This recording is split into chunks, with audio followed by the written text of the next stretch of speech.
isang mapagpalang gabi sa inyong lahat. Batiin mo yung katabi ng isang mapagpalang gabi. Mapagpalang gabi. Okay, so mga kaibigan, isang mapagpalang gabi.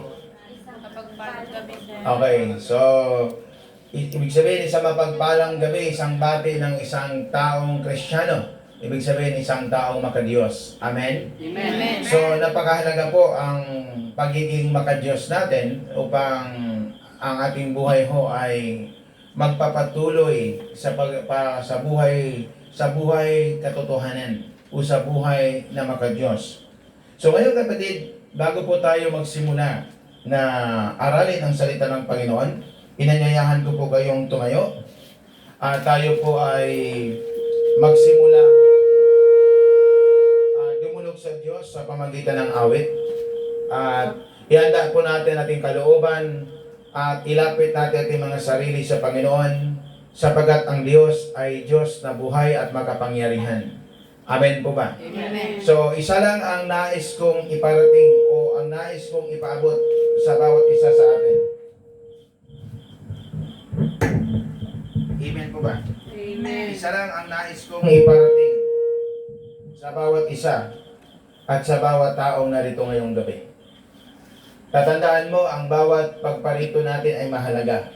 Ibig sabihin, araw-araw tayong nag-church, araw-araw tayong lumalapit sa Panginoon. So, dapat ang ating dapat maging determinado tayo hanggang sa dulo na matagpuan at ma-encounter natin ang presensya ng Panginoon. Amen po ba? Amen. So, tayo po'y yumuko, mga kapatid. Tayo po'y pumikit ang ating mga mata. Tandaan ang pagpakababa sa Panginoon at tayo po'y makipag-usap sa Kanya sapagat ang Panginoon ay Diyos na makapangyarihan. Siya ay Diyos na banal, siya ay Diyos na higit sa sapat, mga kaibigan. At sa umahapong ito, inanyayahan ko po ang bawat isa na dumulog sa Panginoon, ano man ang katayuan, ano mang sitwasyon natin, ano man ating kalagayan. Hangarin mo, kaibigan, kapatid, na ang Panginoon ngayong gabing ito ay ating masumpungan at ating pong makausap sa mga oras na ito. Tayo po umawit sa Panginoon at dami natin ang presensya ng Lord sapagat ang Diyos ay Diyos na makapangyarihan sa lahat. Siya Diyos na banal, siya Diyos na makapangyarihan. Siya Diyos na malalapitan sa anumang ating kalagayan sapagat siya Diyos na hindi nagkulang sa lahat ng ating mga pangangailangan. Hallelujah, Lord God. Oh, Jesus, Lord. Patuloy mo po kaming abutin, Panginoon, sa mga sandaling ito. Ikaw manguna, ikaw mangusap sa aming kalimitan, sa aming mga puso. Ikaw, Panginoon, ang manguna sa aming buhay. Hallelujah.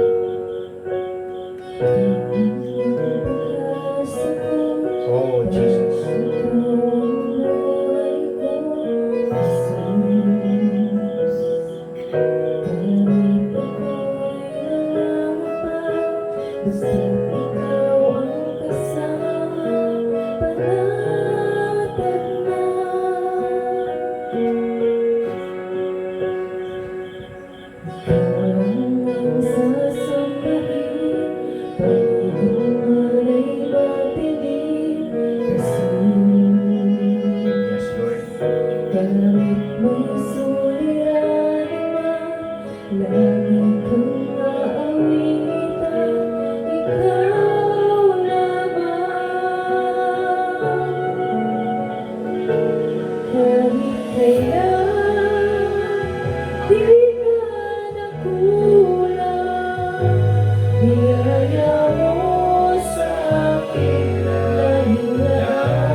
Pag-ibig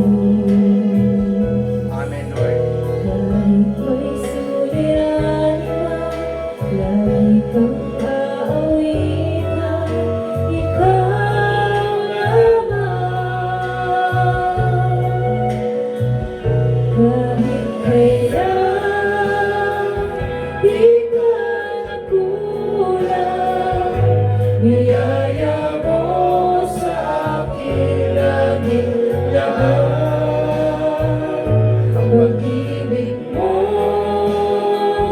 sa akin walang hanggan. Inibig mo ako noon pa man. Kanino ang nakinakatapat sa lalagin ko? Ako'y inibig mo kahit ako ay ganito. Walang katapusan pagmamahal mo. Walang pinipili ang puso mo.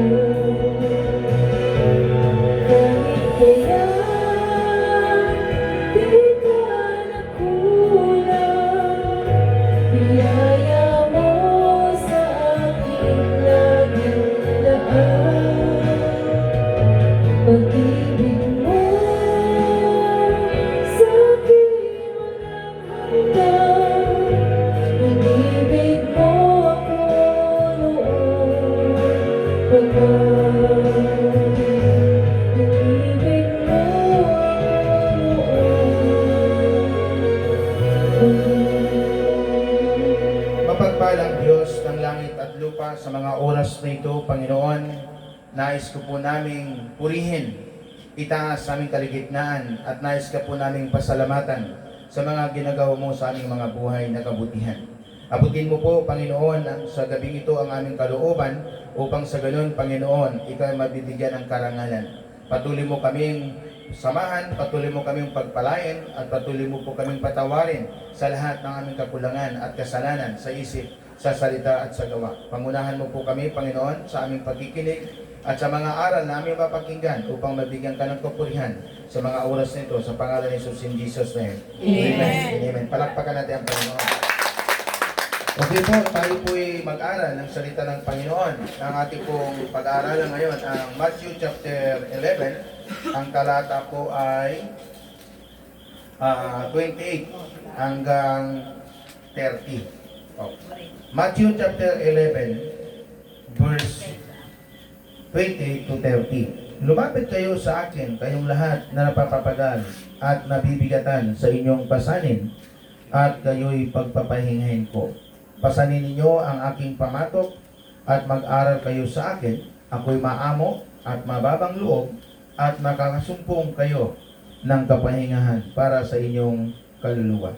Sapagkat maginhawang dalhin ang aking pamatok at magaan ang pasaning ibibigay ko sa inyo. Purihin natin ang Panginoon. Palakpakan natin ang Panginoon. So, ang ating pong pag-aaralan ngayon ay tungkol po sa, sabi mo nga, problema. Problema. Wag mong katakutan. Huwag mo katakutan. So, ang yabang ng mga Christian, no? So, ang problema, wag mong katakutan. Alam mo, kaibigan, sa mga taong natatakot sa problema, ang ibig po sabihin niyan ay hindi po niya kilala ang Diyos. Sapat ang mga taong kilala ang Diyos, hindi ho natatakot ang problema. Magkaiba yun eh. Yung mga taong hindi kilala ang Diyos, natatakot sila pag may problema. Pero pag ang mga taong may Diyos, sa taong maka-Diyos, ang problema ay challenge. Ibig sabihin, ang problema ay oportunidad. Amen? Amen. Okay, so bakit oportunidad? Sa problema, dalawa po kasi ang problema na hinaharap po natin sa mundong ito. Dalawa ang problema na dumaraan sa ating buhay. Una, yung problemang ginawa po natin ang mali. So ang dulo yan ay problema. Okay? Walang taong gumawa ng mali, ang dulo ay masaya. Lahat ng mali na ginawa, ang dulo ay problema. So may problema naman, ang yung pangalawang problema, may problema para hinahasa ka ng Diyos. Ibig sabihin hinahasa kasi gagamitin ka niya sa kaligitnaan ng iyong maturity. Ibig sabihin, halimbawa, bago kayo mag-asawa, so maharap kayo sa mga matinding problema, so kailangan ninyo mapagtagumpayan ito. Kasi ang dulo nito ay inyong makikita kung anong layunin ng problema. So, magkaiba pag ang taong walang Diyos natatakot pag may problema. Ano yung kinatakutan ng taong walang Diyos? Una, pag mayaman siya, tapos sa tingin niya ay kukunin na siya. Natatakot yon. So ano po yung mga taong natatakot pagdating ng problema? Pag halimbawa, nababaon siya sa utang, bumabagsak ang kanyang kabuhayan, nakagawa siya ng krimen. So lahat yan natatakot. Mayroon kasing problema na pinapadala ng Panginoon sa atin, pinapahintulutan niya ang purpose, una, para makikilala natin ang Diyos.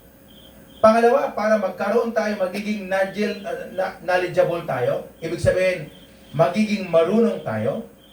Then, pinapadala ng Diyos ang problema para magiging matatag tayo. At pinapadala ng Diyos ang problema para magiging matapang tayo humarap sa buhay.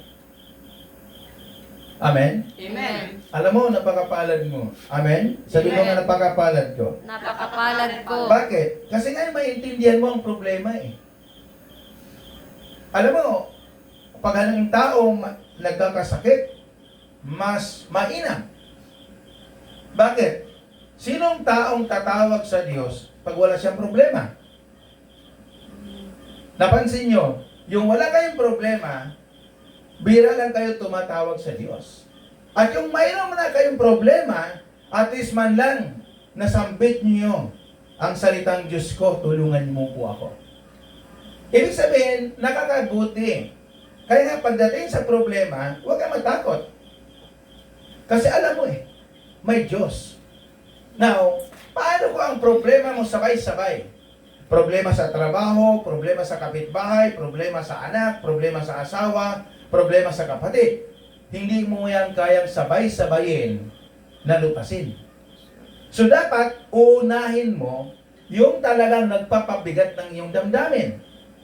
Ibig sabihin, solusyonan mo, hahanapan mo ng solusyon, dahil pag sabay-sabay ang problema, normal mataranta, normal malilito, at normal hindi mo na alam kung anong gagawin mo. So anong dapat mong gawin?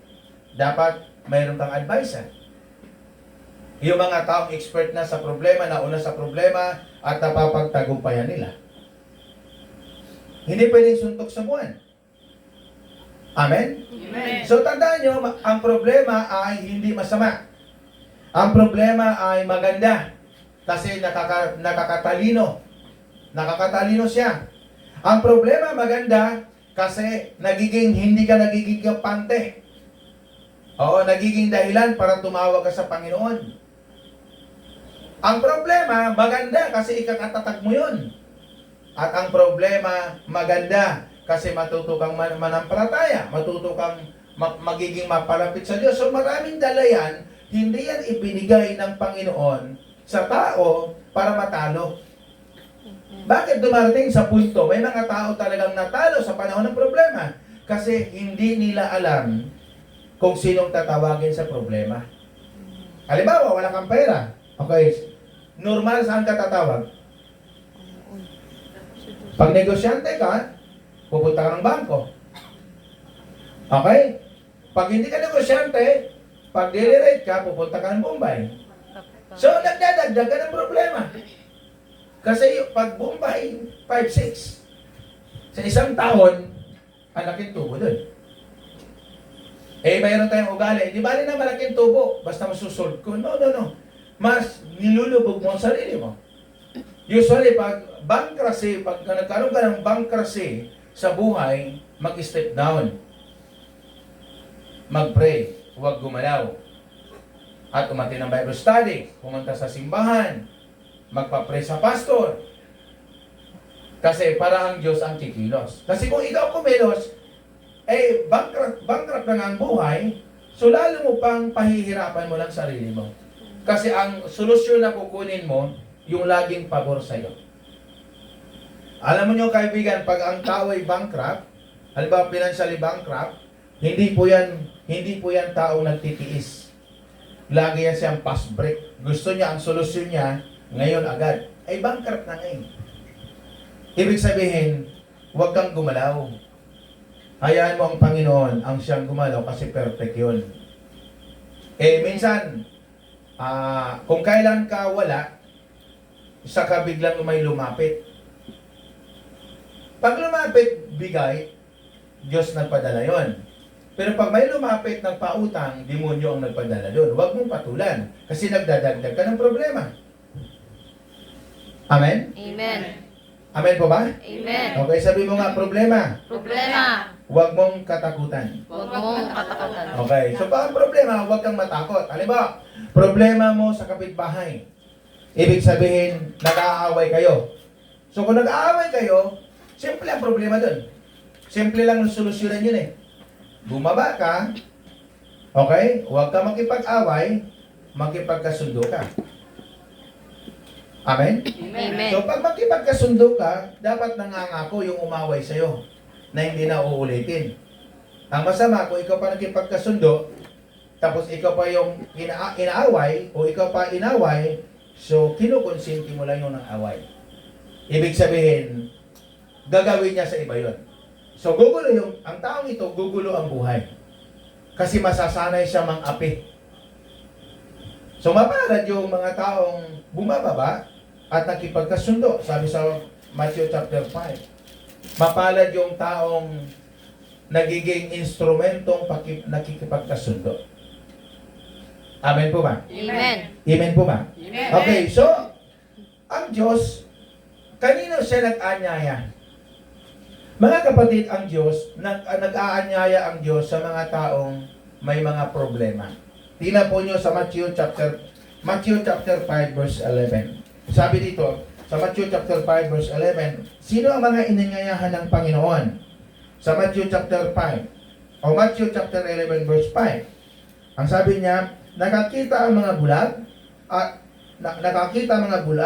nakalakad ang mga pilay, gumagaling ang mga kitungin, nakarinig ang mga bingi, muling nabubuhay ang mga patay, at ipinangangaral sa mga dukha ang mabuting balita. Mapalad ang mapalad ang taong hindi nag-alinlangan sa akin. Sabi ni Jesus. Amen? Amen. So, tatandaan mo kapatid, pag may problema, mayroong sakit, tulad yung sinasabi ko sa inyo, nagkasakit ako ng isang buwan, tapos wala po akong pera, wala po akong pampadoktor. No, dumating kasi sa punto, gusto ko na magpa-doktor. Parang nangihina ako lalo. So ang ginawa ko, dahil ayaw ko kasing mangutang eh. Ayaw kong mangutang. So tiniis ko. So ginamit ko yung tulong ni Bishop. No, sabi niya, pag mayroon kayong sakit at matinding problema, sabi niya sa amin, yung paagaw yung alas 12, parating yung alauna, doon ka magsimulang lumot. So yung time na yun, binentayan ko yun, no? Yung parating ang alauna, so lumod ako kinabukasan. Talagang gumaling ako. Alas 12 ng gabi, parating yung alauna. O, gumaling ako, kinabukasan naligo ako, kasi naramdaman ko ang liksi ko na, then walang utang. Amen? Amen. Eh normal, bira kasing ganun eh. Ang nakagagawa doon, yung mga na-educate about faith. Amen? Amen. Siyempre, halimbawa, ang problema mo ay laging kulang sa budget. Tapos narinig mo ngayon ang aral. Oo. Tapos wala kang maisaing. Siyempre, kabado ka doon. Pero kapatid, tatandaan mo, ang Diyos ay laging perfect pag dumating siya. Bawat minuto, pinagtatagpo niya ang oras, ang araw, at ang buwan at taon pag siya'y gumagalaw. Amen. Amen. Amen? Amen. So, nadaanan ko yan yung talagang walang-wala na. Nadaanan ko yan sa Muntinlupa. No? So, 40 katao yun, o I think 50 katao. No? Tapos wala na kung, pananghalian, nag-report na si Pastor, wala na tayong bigas. Okay? So, yung time na yun, habang pinagmamasdan ko yung mga tao na kumakain, wala pa akong kaba. Pero yung pagdating ng alauna, talagang kinabahan ako. Kasi wala na akong pera eh. Ang pera ko sa bangko doon, mula milyon, nagiging 1,000 na lang. At pag pumunta ka pa sa bangko, withdrawin mo yung 1,000 na lang, Iba usapan yon. Nakakahiya na yon. At maraming mga taong gano'n, hahayaan nilang mag-close account, hindi na magpapakita sa bangko yan. So, nadaanan ko yan. Subalit, yung sabi ko nga, alas 2, balisang-balis ako, alas 3, o sabi ko, malapit na alas 4, alas 5, so bigla kong sabi ko, Lord, sino magpapakain ng mga taong ito? Di ba naikwento ko na sa inyo yung drum? Bumili ng drum, 10 piraso, in short, sabi ko, Pastor, bili mo lahat, bigas yan. Amen? Amen. So, tatandaan mo, normal pag may problema, mataranta. Normal pag may problema, natatakot. Normal pag may problema, nababalisa. Normal pag may problema, na nagtatanong. Pero kaibigan, alamin mo dapat ang problema bang dumating sa iyo, ito ba'y kagagawan mo o kagagawan o pinapahintulot ng Diyos? So kung ang problema dumarating sa iyo ay kagagawan mo, likha mo, anong dapat mong gawin? Humingi ng tawad sa Diyos, mag-pray, at mag-antay kung kailan matapos yung parusa. Amen? Amen. Sapagkat pag ang problema ay dumarating ay dahil ginawa natin, ang gamot lang doon ay aminin ang kasalanan, humingi ng tawad sa Panginoon, at maghintay kung kailan matapos. Amen? Amen. Kasi pag pinadala ng Panginoon, para ang purpose doon para lumawak, maging marunong, maging matapang, magiging matatag, maging matalino, pwede mo siyang hilingan. Dahil Diyos yun Pero kung dahil dikha mo ang problema, antayin mo. Yan ang sinasabi sa Book of Hope. Ba talaga mararamdaman mo yung bat-bat ng hirap. Mararamdaman mo na talagang hindi mo na maiintindihan. Sapagat kung siyang nagpaparusa na, aalisin niya lahat ng taong inasahan mo. At ilalagay ka niya sa isang sitwasyon na kwadrado ang bahay, walang bintana at walang pintuan. Ibig sabihin, ilalagay ka doon at wala kang matatawagan, walang lalapit sa'yo, wala kang maaasahan, kundi siya na lang ang huli mong tatawagan. Kaya nga sinasabi ko, dapat alam nyo, ito ba'y padala ng Diyos? Pinahintulot ng Panginoon? O ito'y kagagawan ko? Umiyak ka na lang. Wala ka ng ibang magawa. Kasi hindi mo siya pinindiktahan Yun ang pinakamabigat. Pag kagagawan mo dahil sa kasalanan, hindi mo madidiktahan ng Diyos. Amen po ba? Amen. Okay, so, ang mga inanyayahan ng Panginoon, yung mga taong na problema, upang bigyan ng katugunan. Upang bigyan ng katugunan ang kanilang mga nararamdaman, mga karamdaman o mga suliranin sa buhay. Yung sinasabi sa Matthew chapter 11 verse 5. No? Kung sakit yan, pinapansinin mo, kasi ako'y nag-mission ng 3 taon sa ospital, pag ang tao ay may sakit, hindi na tumatanggi ng Bible study. No, kasi ang tawag yan, hostage na kasi siya Walang tao na alam niyang mamamatay siya at gusto na lang niyang mamatay. Walang ganun. Kahit makasalanan yung tao na yan, kahit matanda na yan, no, kahit mababa ang pinag-aralan niyan, basta kung alam niyang mamamatay na siya, talagang unang niyang gagawin, tatawag yan sa Diyos. Na-experience ko yan sa ospital. Amen? Amen. Kaya lagi ko nang sinasabi sa inyo na huwag nyo nang antayin na dumating pa kayo sa punto na yon, saka pa ninyo matatagpuan ng Diyos. Dapat ngayon mag-effort na kayo na makilala nyo ang Panginoon sa kabila ng mga karangyaan ng buhay nyo, sa kabila ng mga pagpapalang financial na dinadanas nyo. Dapat yung full, yung totoo, yung pag-atin nyo, yung pagpanalangin nyo, yung pagkikinig nyo, kasi yun ang makakatulong sa inyo pagdating ng araw na haharangin ng Diyos ang mga pagdadaanan nyo at idadaan kayo ng Diyos sa isang daanan na siya ang nagpoprotekta. Amen. Tatandaan nyo yan. pinapahintulot ng Panginoon. Ang mga pangyayari sa mundong ito, pinapahintulot ng Diyos. Under control ng Panginoon. Amen po ba? Amen. Now, so pag dumating na yung mga problema, huwag kang matakot. Normal mabalisa, normal matakot, pero sinasabi ko sa'yo, huwag kang matakot. Kasi lahat ng tao sa sanlibutan ito, may pinag-aralan sa wala, binata o dalaga, matanda, lalaki o babae, nanungkulan sa pamalaan o hindi, nasa loob ng simbahan o hindi, dumarating po talaga ang tawag yan ay problema. Amen? Amen. Amen po ba? Amen. So anong gagawin nyo pag dumarating na yon ang problema? Balikan natin ang Matthew chapter 11, verse 28. Sabi niya, lumapit kayo sa akin, kayong lahat na napapagal at nabibigatan sa inyong pasanin. Sabi niya, lumapit kayo. Amen? Amen. Ang sabi niya, lumapit kayo. Lahat ng mga taong na problema, ang unang gawin, lumapit sa Diyos. Amen? Amen. Sapagat ang taong may problema na, pag lumapit yan sa Diyos, totoo na yun eh. Totoo na yun. Kasi may problema siya. Pansinin nyo, nabibless ka na. Pag ikaw may problema, nabibless ka na, yung katabi mo hindi nabibless. Kasi wala pa siyang problema. Umiiyak ka na, pero yung katabi mo hindi pa umiiyak. Kasi nga wala siyang problema. Hindi pa niya kailangan ng tulong ng Diyos. Mali. Dapat araw-araw, oras-oras, minuto, hingin natin ang tulong ng Diyos. So sabi niya, lumapit kayong lahat sa akin, lumapit kayong lahat na napapagal at nabibigatan sa inyong pasanin. Ibig sabihin, pasanin, hindi literal ang tinutukoy ng Panginoon. Napapasan ka, hindi po ganun.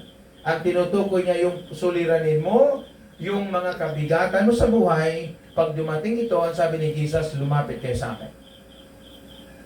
Amen? Sapagkat kapag sa Diyos ka lumapit, mayroon kasing kasiguraduhan.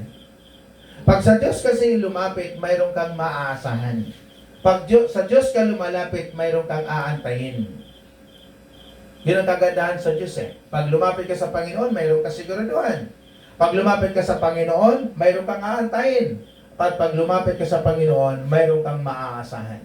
Sapagkat ang sinabi ng Diyos ay sinabi ng Diyos. At ang pangako ng Diyos ay pangako ng Diyos. Amen. Tulad ng sinasabi ko, pag nangako ang Diyos, dumarating yan. At maaasahan mo yan.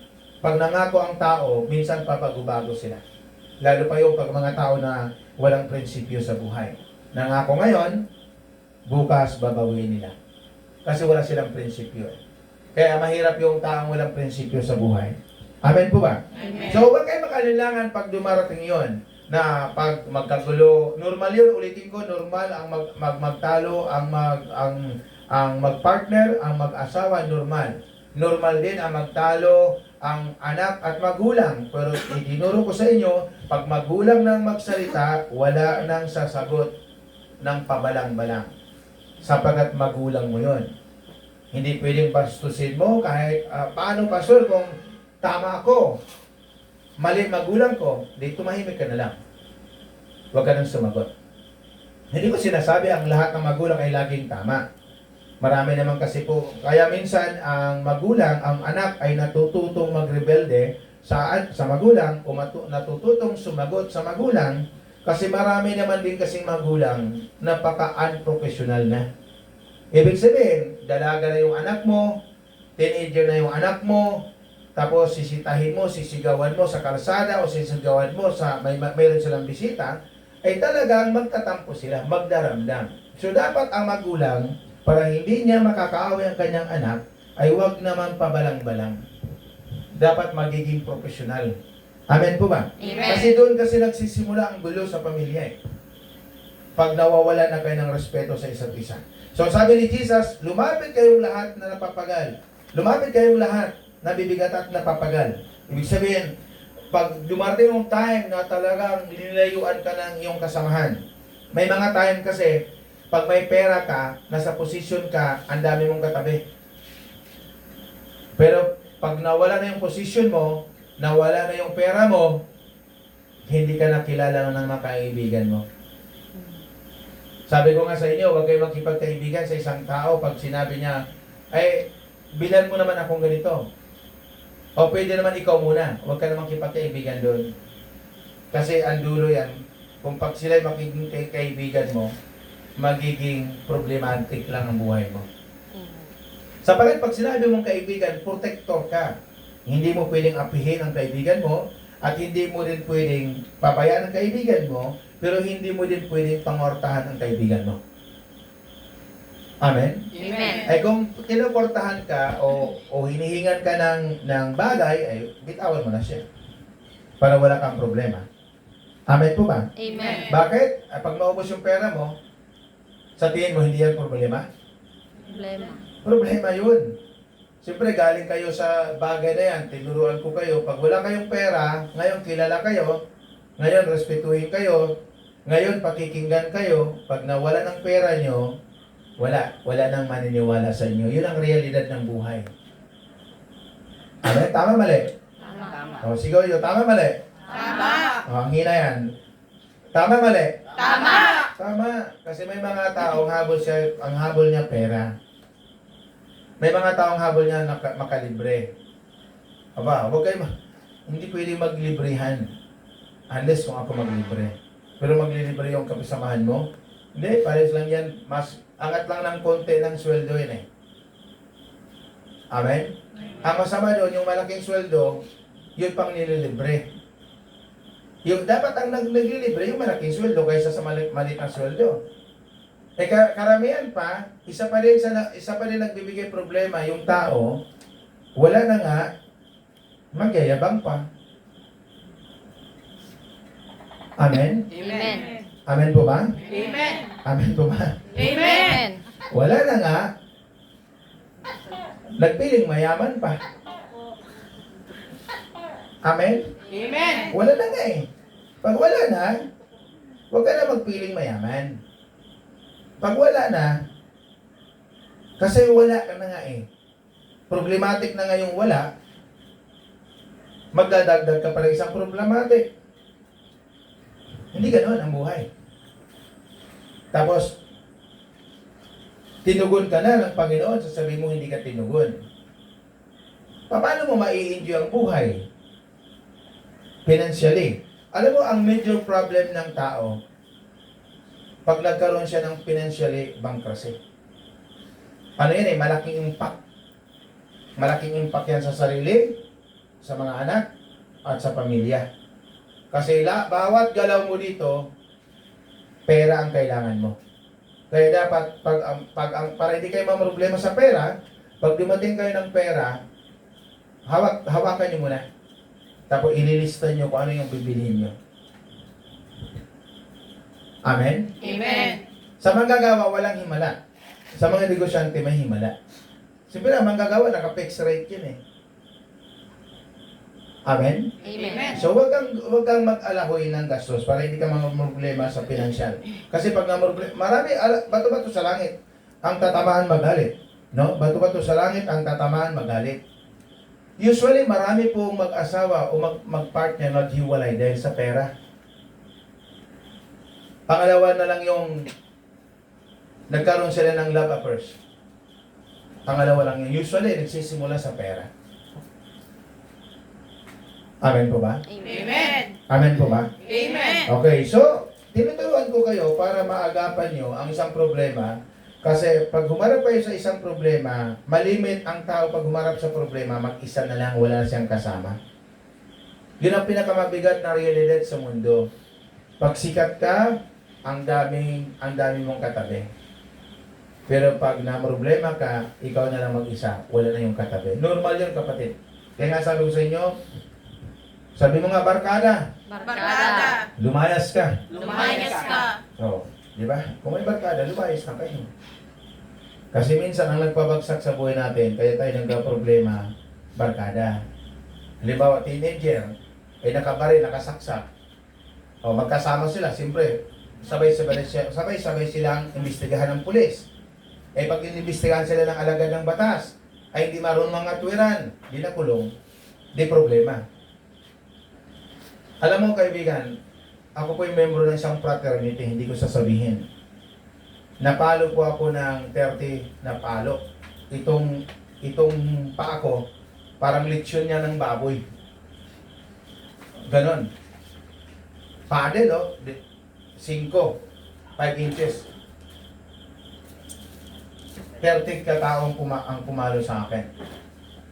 So after ko napalo, so siyempre, paglabas mo, medyo matapang ka.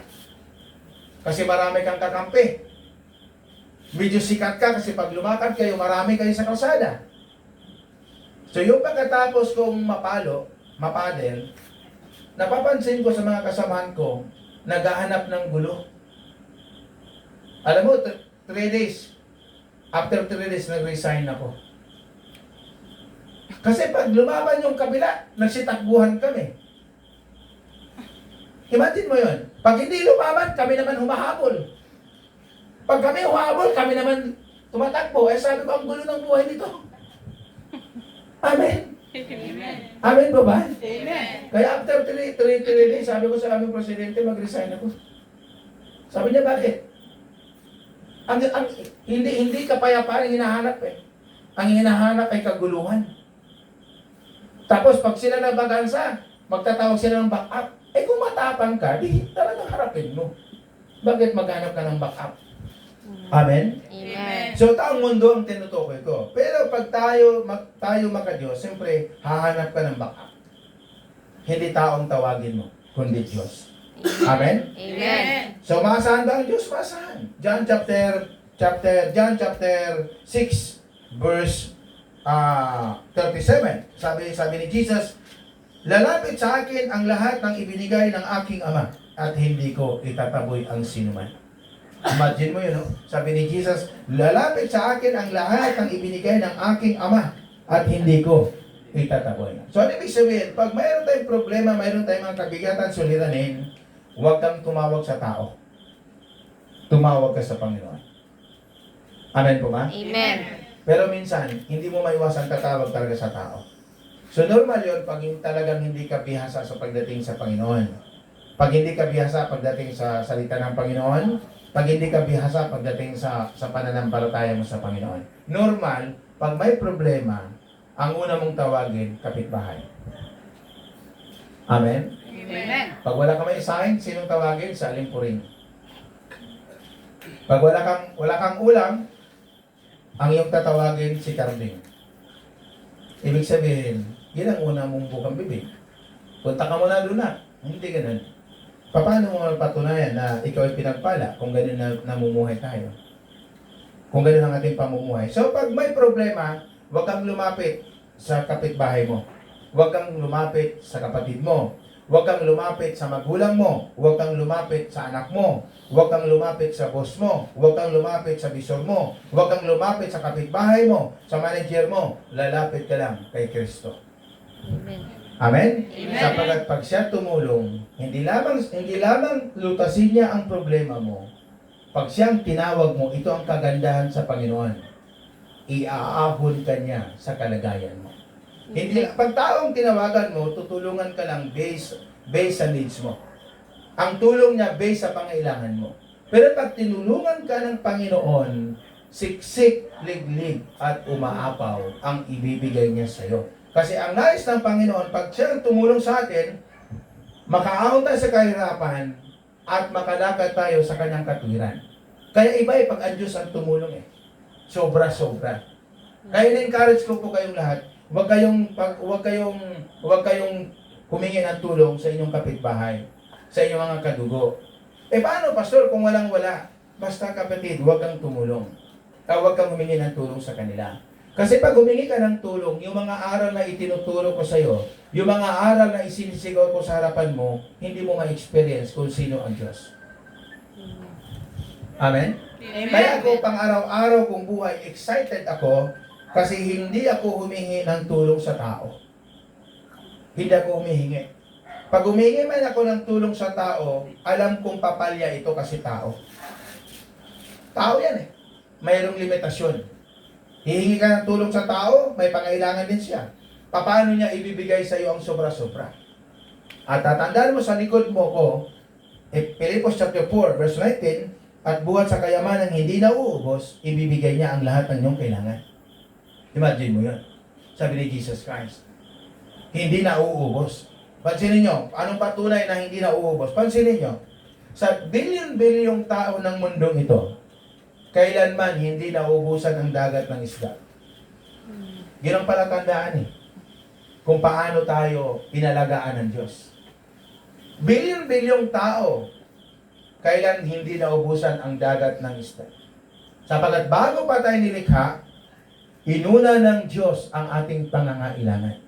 Ibig sabihin, napaka-importante sa Diyos ang tao. Now, kung importante ako, pastor, sa Diyos, bakit ganito ang buhay ko? Bakit mahirap ang buhay ko? Bakit bigo ang buhay ko? Bakit may karamdaman ang buhay ko? Bakit balisa ang buhay ko? Tandaan mo, kaibigan, hindi ang gumawa yan ang Diyos sa buhay mo. Ikaw yan ang gumawa Sapagat pag ang Diyos ang gumawa sa buhay mo, at pag ang Diyos, kung ang tao ay nakasunod sa plano ng Diyos, hindi hindi mo mararamdaman mahirap ka. Hindi mo mararamdaman nag-iisa ka. Hindi mo mararamdaman nalilito ka. Hindi mo nararamdaman na pagod ka pag nakasabay ka sa kalooban ng Panginoon. Pero once sumuway ka sa kalooban ng Diyos, ramdam mo mag-isa ka na walang tumutulong. At saksi kayo dyan, taga Muntinlupa, na tumigil ako sa Bible study at hindi, sabi ko sa inyo, titigil muna tayo sandali, pagkatapos i-continue nyo ang inyong prayer. Binigay ko pa ang verse sa inyo sa Luke chapter 18 verse 1. Sabi ni Jesus, huwag kang manghinawang manalangin. Ang tanong, yung nanghina ka, nagpe-pray ka ba? Bago ako natapos yung December, ang sabi ko, last verse na binato ko, ang Luke chapter 18 verse 1. Sabi ni Jesus mismo sa kanyang mga alagad, huwag kayong manghinawang manalangin. Ibig sabihin, huwag tumigil manalangin, huwag tumigil lumuhod sa Panginoon, huwag tumigil humingi sa Panginoon, at huwag tumigil lumapit sa Panginoon, at huwag tumigil na umasa sa Diyos. Amen? Amen. Hindi pwedeng araw-araw kang gabayan ng pastor. Kinakailangan mo din, ikaw at ang Diyos at ang pastor, ikaw at ang Diyos ang dapat laging katabi mo. Kasi ang pastor, hindi mo naman araw-araw katabi yan. Kasi ang pastor, mayroon din pamilya yan. Kaya nga importante, ang bawat member ng born again ay mayroong Biblia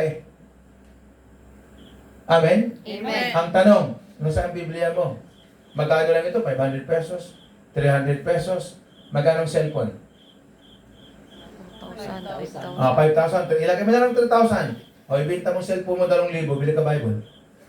Kasi kung bibigyan kita Bible, hindi mo na mabasahin Ang dami ko nang binigyan ng Bible Hanggang ngayon, brand new pa rin, bago pa rin Amen? Amen. Ikaw bumili. Kasi ako bumibili. Ang dami kong Bible, ako bumibili. Kaya ang Bible ko luma, binabasa ko.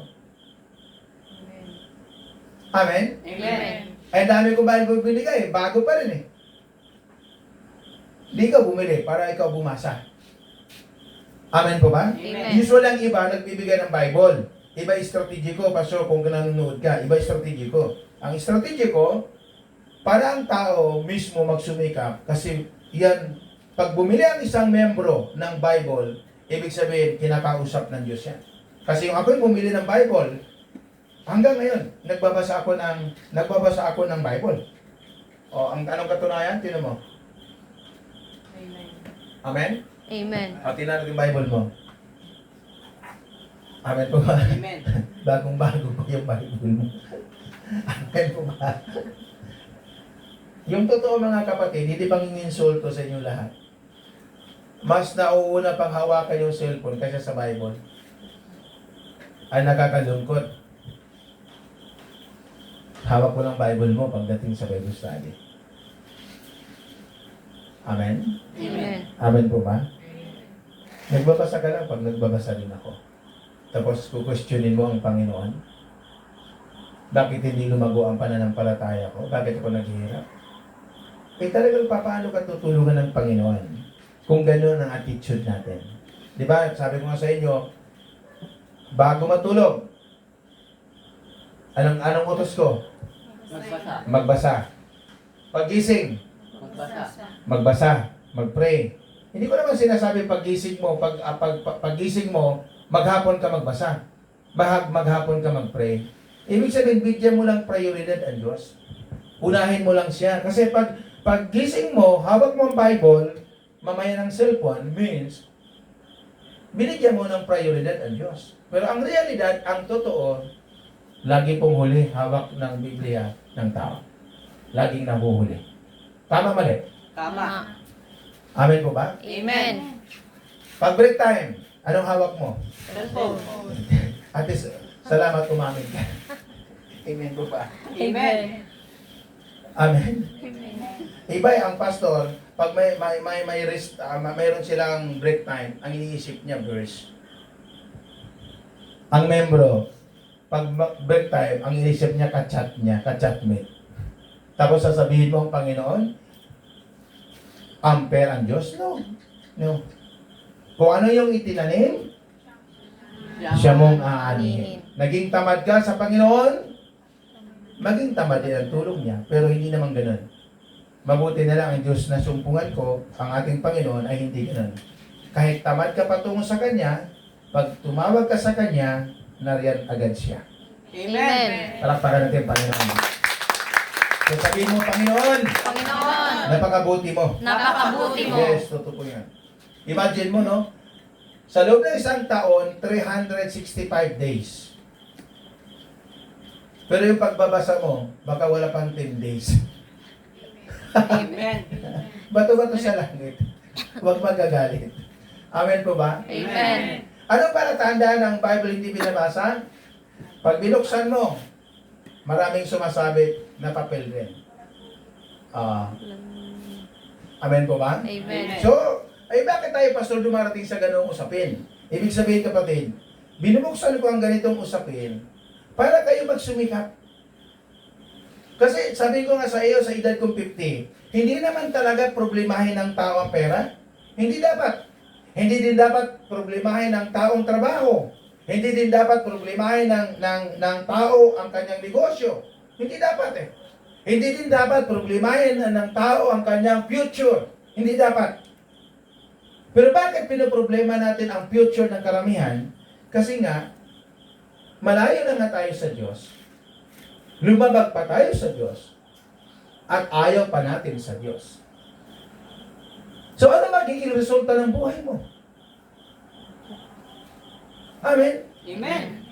Kaya nga ang Bible study ay pag-uusapan ang salita ng Panginoon at ng Diyos. So ang dapat gawin ng maging attitude natin ay talagang magpapakababa sa Panginoon sapagkat siya'y banal. Siya hari. Siya makapangyarihan. At siya'y Diyos. Pag nalan ka sa Panginoon, no objection.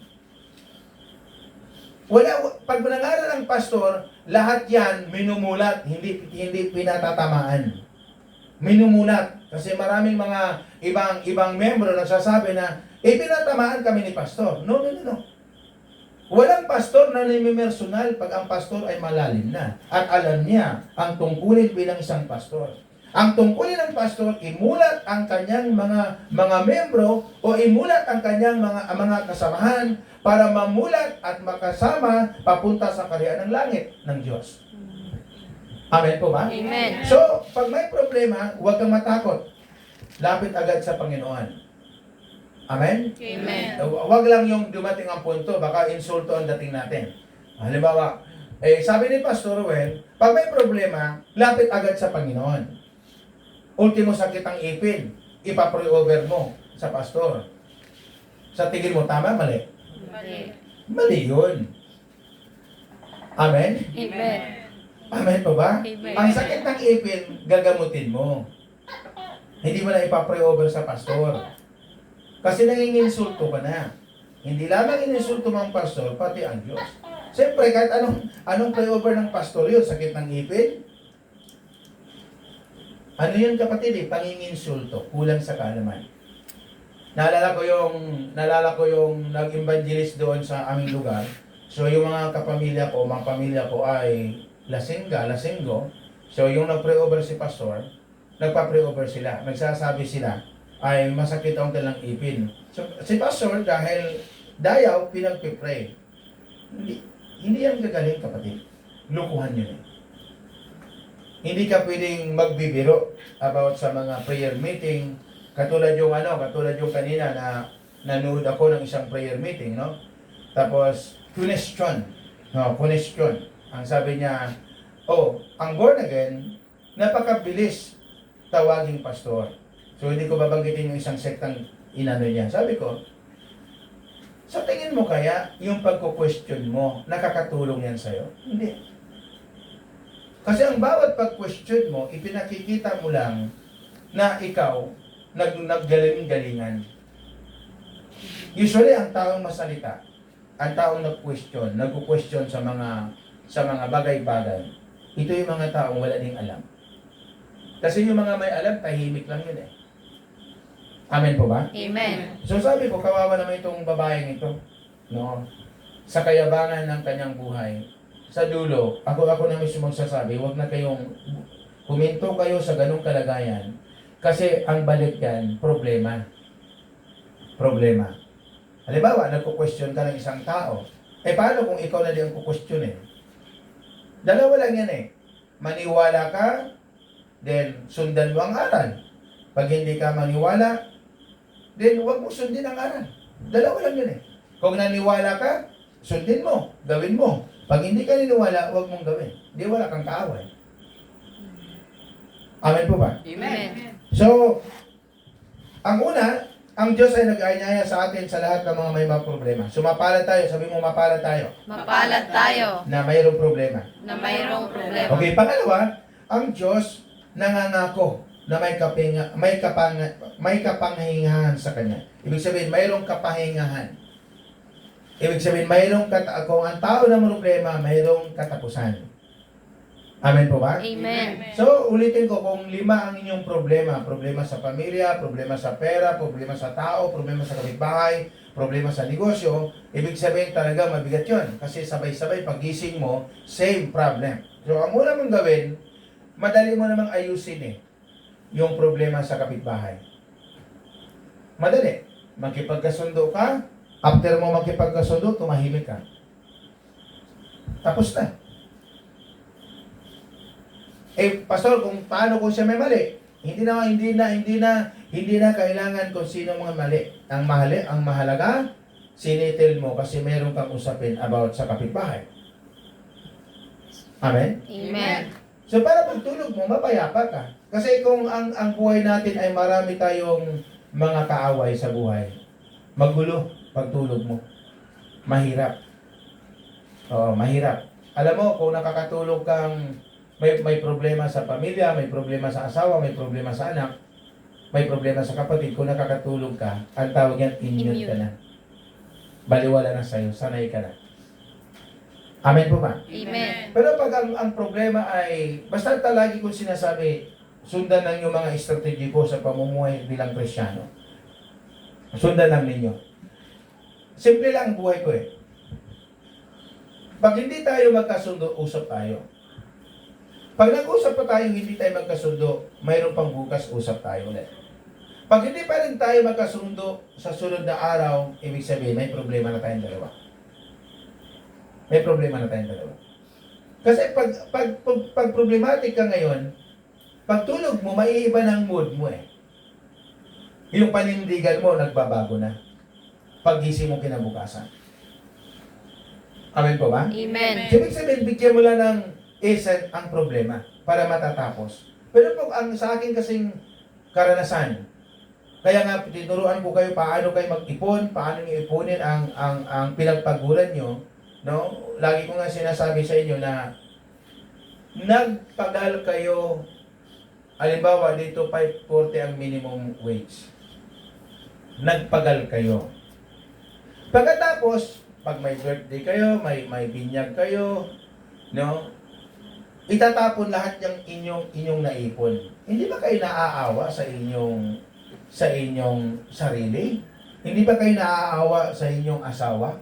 Hindi ba kayo naaawa sa inyong anak? Na magpabinyag kayo, sobra-sobra ang perang ibabato nyo. Alam mo, practical lang. Pag may birthday yung anak nyo, dalhin niya lang ninyo sa fast food chain. Amen? Amen. sa Diligan, Diligan ba yan? Diligan, di ba? Oo. Na-advertise ko lang siya, pero kahit walang bayad, okay lang yun. Hindi na ako magpabayad. Mayroon daw 1,900 pesos. Mga, yung bundle na yun, mga pang-walong katao na. O, di ba? Kayo lang magpamilya. Isipin mo yung yabang minsan natin, wala sa lugar. Wala ka na nga pera, mangungutang ka pa, ipapakain mo pa sa ibang tao. Tapos bukas, iiyak ka, Lord, ang dami naman problema ko. Sino kayo may likha doon? Sikat ka lang. Pag may birthday, lalo na pag bata ang daming lubo, sikat ka sa kapitbahay, kinabukasan, iyak ka. Amen? Amen. Iyak ka. Kaya sabi mo, huwag ka na maghanda. Huwag ka na maganda. Si pastor nga, 50 years, gusto akong paghandaan, no? Even ang anak ko, gusto paghandaan ako. Sabi na, huwag na. Kasi gold na daw, gold eh. Imagine mo, ako na humarang, huwag mo na akong handain. Sabi ng taga-opisina, handaan ka namin siya. No.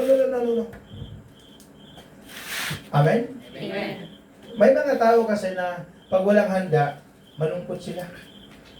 Lalo pag birthday nila, sabi lang, kawawa naman ako. Yung wala ka dapat problema, naghanap ka ng problema. Di ba? Amen po ba? Amen. O, wag mong sundin ang mga sinasabi ko kasi paniniwala ko yun eh. Pero nakakatipid ako. Minsan yung birthday ko, 50 years. Ang dasal ko, sana hindi na maalala. Tapos hindi ako pumunta ng opisina. At least, wala akong gastos. Simple lang yun eh, pag birthday mo, wag kang umabsent ka lang, wag ka lang magpakita sa church. Ibig sabihin, practical. Amen? Amen. Kasi ang pera, mayroon kasi yung paggagamitan ng tamang araw at tamang taon, tamang buwan. Mayroon kasi siyang paggagamitan ng tamang paggagamitan. Amen po ba? Amen. Tapos naiinggit ka pag ang mga tao mayroon silang bahay at lupa. Pwede mo naman talaga mabili mo. Amen? Paano ka makabili? 1 year millionaire. Pagdating ng linggo o pagdating ng Sabado, sweldo ng gabi, akala mo kung sino kang bilyonaryo.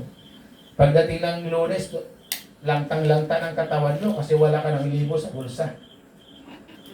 Amen? So, ibig sabihin, may mga problema, tao naglikha. Hindi Diyos. Hindi Diyos. Di ba? Ang sabi ng Panginoon, yung nagpakain siya ng apat na libo katao, yung napakain ni Jesus, ang sabi ni Jesus, ipunin ang sobra. Ano ibig sabihin? Pag sobra ang ibinigay ng Panginoon sa atin, pwede tayong makinabang kapwa natin, simbahan natin, pero ang tira, isi-savings mo. Kasi para mayroon ka mahugot. Amen? Amen. So, huwag kang maniwala sa aral. Hindi tayo magtatalo. Kahit naka-live tayo, huwag kang maniwala sa aral. Kung paniwala mo talaga about birthday mo, mag-birthday ka talaga, didagdagan mo. Kung ang budget mo ay 5,000, gawin mo 50,000. Kasi, choice mo yan eh. Hindi ko choice yan. Pero ako, ang choice ko, pag mag-birthday ako, nasanay ako sa aming pamilya na sa probinsya, pag birthday namin, magkapatid, kukuha ng isang manok, kahit medyo maliit, ang mahalaga doon yung dugo at ilagay i-cross dito sa noo. Pero dito sa Manila, social eh. Amen? May pancit na, may spaghetti pa, may menudo pa, may fried chicken pa, may chicken curry pa, may lechon pa. Hindi ko ba? Diba? Nakasobrahan. Kinabukasan, hinahanap. So, tapos na pera mo. So, problema naman ulit. Amen? Alam mo kaibigan, kung matalino ka, bago tayo matapos, kung magiging matalino ka, lahat naman kaya bilhin ang bahay at lupa.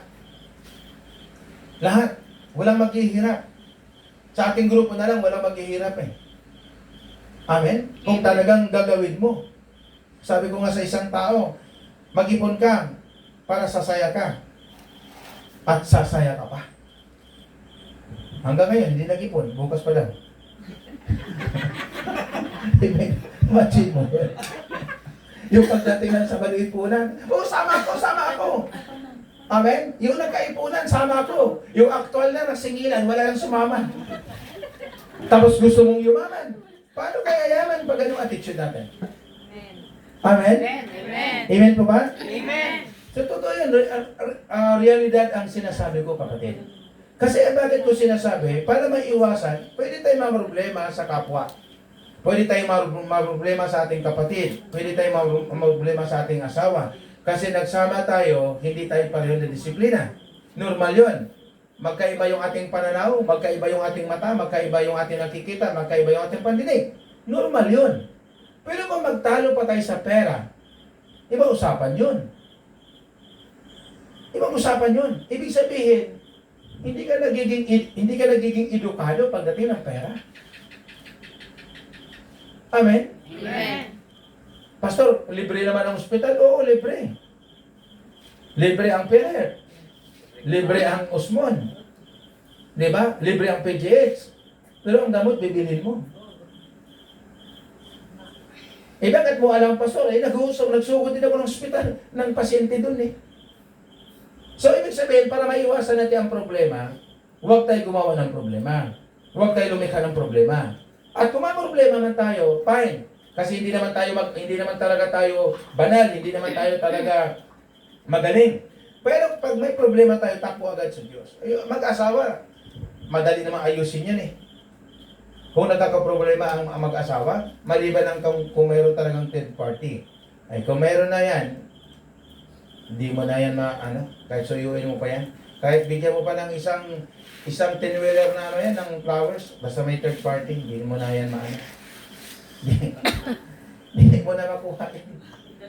Amen? Amen. Kahit pa magsama yung dalawang 10-wheeler na flowers, tapos isang 10-wheeler na love letters, hindi mo na makuha yan. Maniwala ka sa akin. Ang gawin mo na lang, mag-step down, umuya, o idagdag mo pa chocolate, 3 10-wheeler. Di ilan yun? 7 10-wheeler. Oh, 2 10-wheeler na flower. Oh, yung talagang gusto niyang rose, bigay mo. Oh, tapos 2 10-wheeler na love letters. Tama? Tapos 3 10-wheeler na chocolate. Basta may third party, wala na yun. Kasi mas karamihan gusto nila dun sa third party dahil panibagong pag-ibig at I love you. Wow. Amen? Amen. Ilang tao mahilig sa lagi sa bago. Wala nang bago. Amen? Example na lang example. Bigyan ko kayo ng example para matapos na tayo. Simpleng problema na. Pansinin mo lang yung isang babae magpagupit lang ng buhok. Magpagupit lang yan. Tapos magpaayos ng kilay yan. Ano? Tapos biglang dumating, sasabihin agad ng mga uuto, ang ganda mo ngayon. Isipin mo yun. Yung babae din, naniwala din, hindi niya napansin na yung sinabi, ang ganda mo ngayon. Ibig sabihin ngayon lang. Amen po ba? Amen po ba? Amen. So, mga kaibigan, madaling pag-usapan ang problema, madaling solusyon ang problema. Basta mga educated lang tayo sa problema. Madali. Madali yan. Basta usap lang pag may problema. At pag nagkaroon kayo ng problema sa kapwa, habang siya nagsasalita, magsalita ka rin. At hanggat may magsasalita, makinig ka rin. Makinig siya, makinig ka. Ibig sabihin, kung mayroon siyang ididikdik na opinion, pag-aralan mo. Pakinggan mo. Tapos ididikdik mo yung opinion mo, huwag ka din mapikon. Kasi may mga tao, hindi ka pa nga nagbigay ng opinion, galit na. Bubuka pala yung bibig mo, hindi na nakikinig. Paano kayo magkakasundo?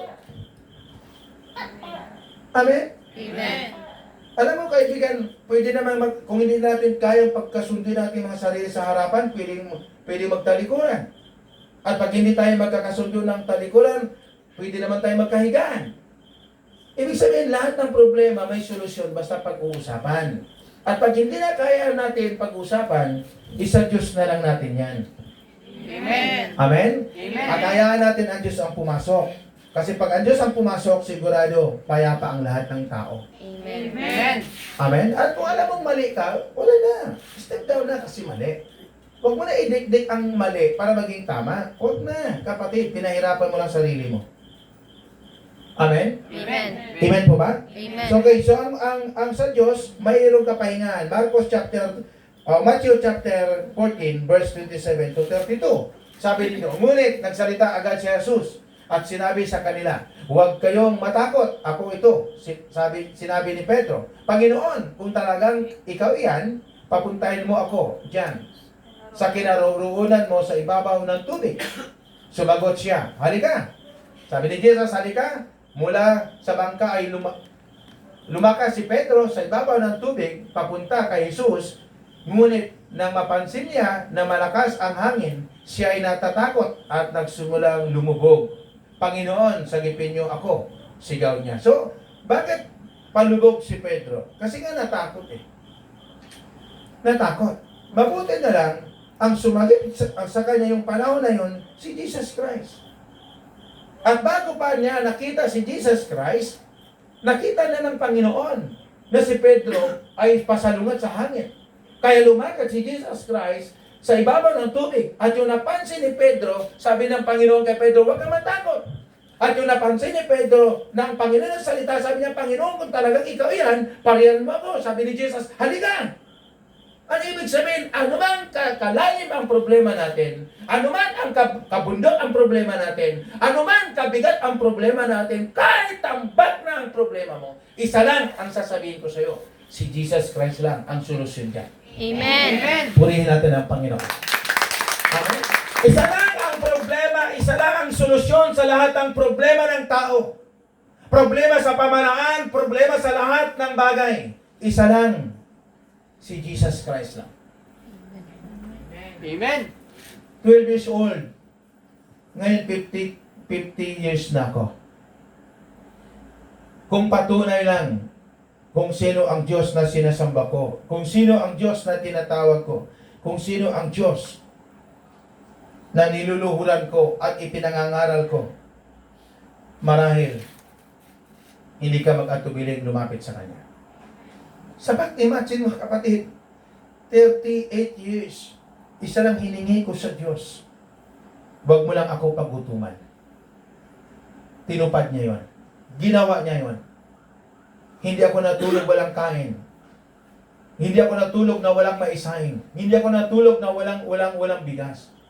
Natulog ako na hindi kumain kasi minsan inis. So, kapatid, sabi ni Pedro kay sa Panginoon, Panginoon, kung talagang ikaw yan, parahiran mo ako. Sabi ni Jesus, halika. Halika. Yung nakita ni si Jesus, ang sabi ni Jesus, halika. Lumingon si Pedro at nakita niya at biglang natakot kasi yung unos. Kapatid, kung ilalarawan natin yan sa ating buhay, minsan normal talagang matakot ka. Kasi yung ako nga, yung kidney ko, talagang umatake. Mula alas 8 ng gabi hanggang alas 4. 10 o'clock, umiyak na po ako.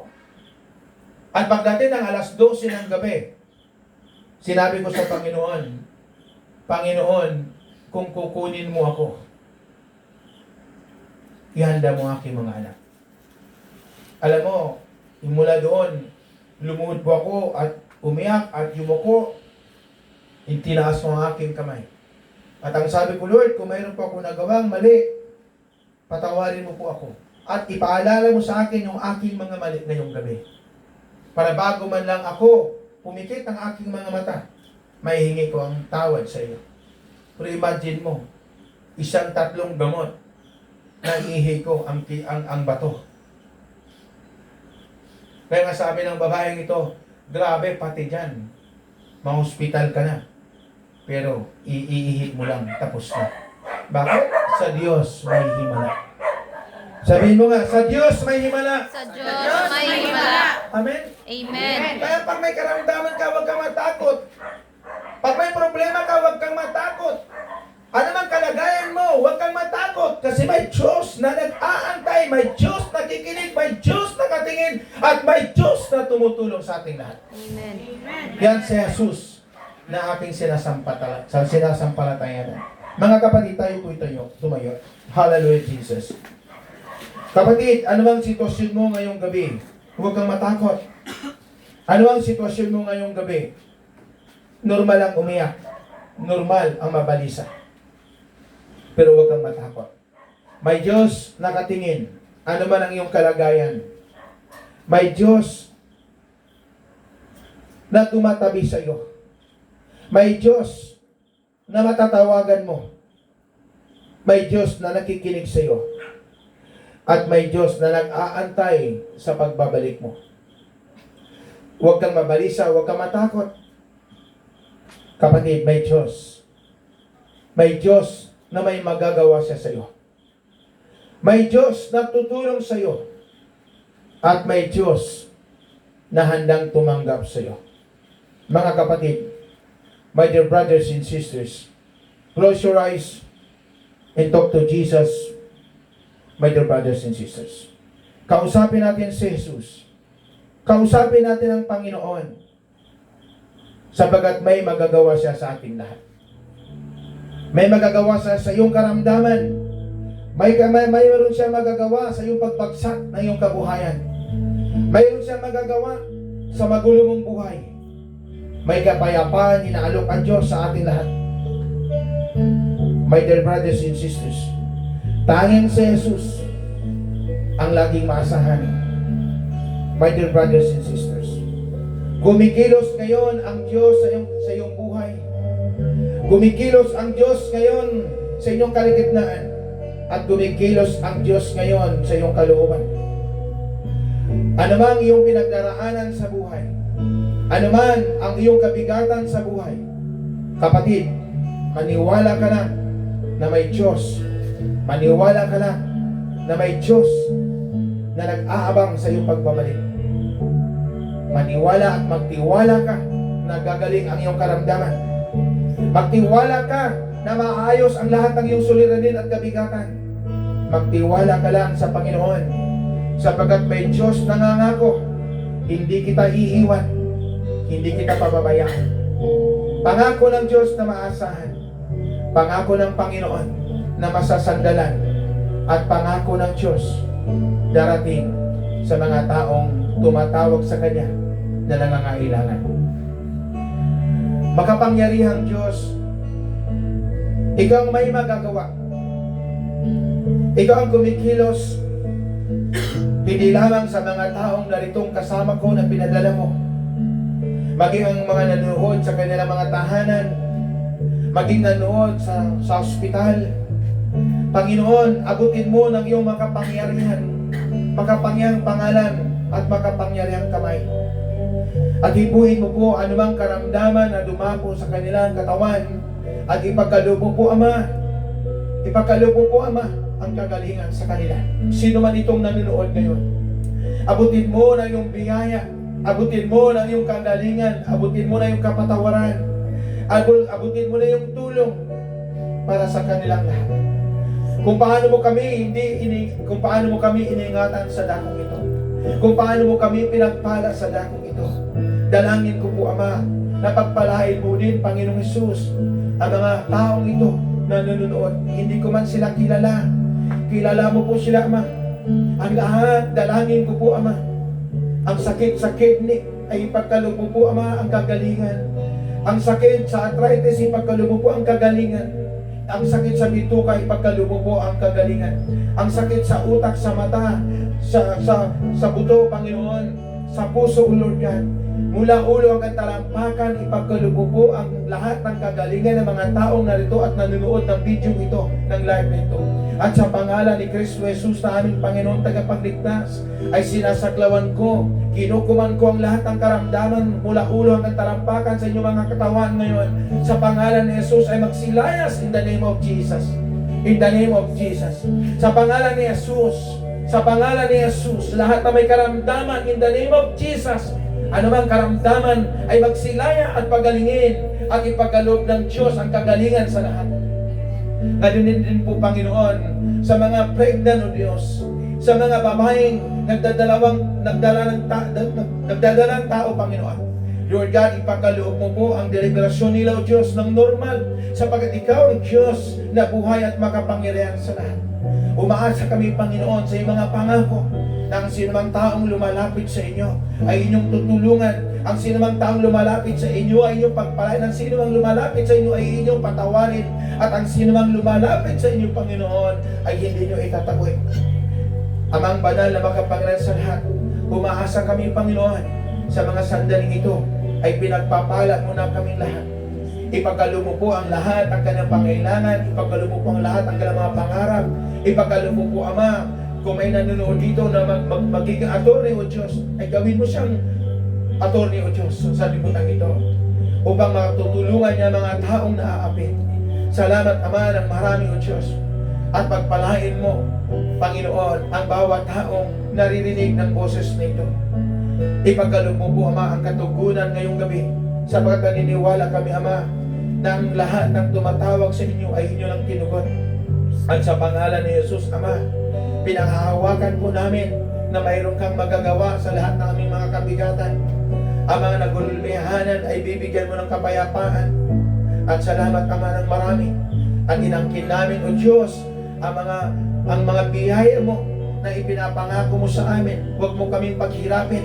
Hindi lamang kami narito sa iyong panan, sa iyong harapan, sa iyong Panginoong kabanalan, kundi maging mga nanonood, Ama, ay huwag mong paghihirapin ang buhay upang may bibigyan ng karangalan, anumang kanyang reliyon, anumang kanyang pinanggalingan. Alam po namin, Ama, ikaw ang Diyos na buhay, at higit sa sapat, higit sa lahat, ang iyong pangalan na iyong ibinigay sa amin, ang iyong pangalan Jesus, ang siyang magliligtas sa aming lahat. At sa pangalan ni Jesus, Ama, sinisilyuhan po namin ang iyong katugunan sa aming mga dalangin. Alam po namin, pinagpala mo na kami at pinagaling mo na kami sa pangalan ni Jesus, in Jesus' name, Amen. And Amen. God bless you. Magandang gabi. Pagpalain kayo ng Panginoon. Hallelujah. Amen. Amen.